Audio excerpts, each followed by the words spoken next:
آج کا ہمارا موضوع ہے مہر گڑھ کی قبریں۔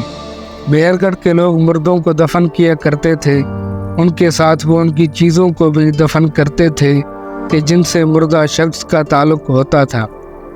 ایک قبر میں دستکار کے قریب اس کے پتھر کے بنے ہوئے اوزار ملے ہیں۔ ایک اور قبر میں مردہ شخص کے ساتھ بکری کا ڈھانچہ ملا ہے۔ اسے اس خیال سے دفن کر دیا ہو کہ اگلی دنیا میں اس کے کام آئے گی۔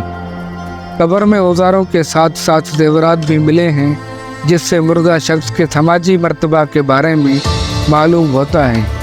ان قبروں کے مطالعہ سے اس زمانہ کے لوگوں کے توہمات کا پتہ چلتا ہے۔ قبروں کا سرخ رنگ کا ہونا اس بات کی علامت تھا کہ وہ دوسری دنیا میں زندگی کے قائل تھے۔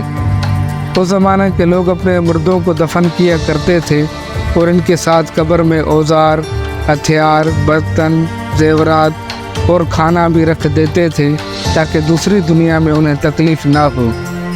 اس قسم کی قبریں قدیم پتھر کے دور میں بھی ملی ہیں، لیکن جدید پتھر کے زمانے میں یہ تبدیلی آئی کہ اب زمین ان کو اناج فراہم کرنے لگی۔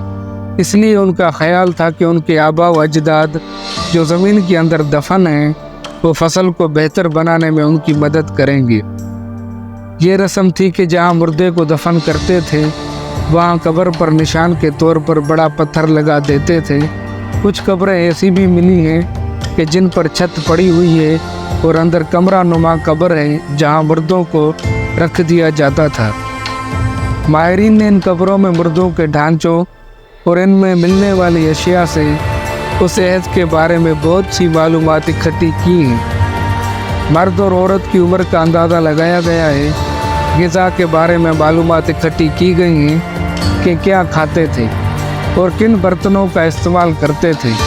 قبروں سے ملنے والے اوزار، ہتھیار، برتن، زیورات سے اس عہد کے لوگوں کی فنی مہارت اور ذوق کا پتہ چلتا ہے۔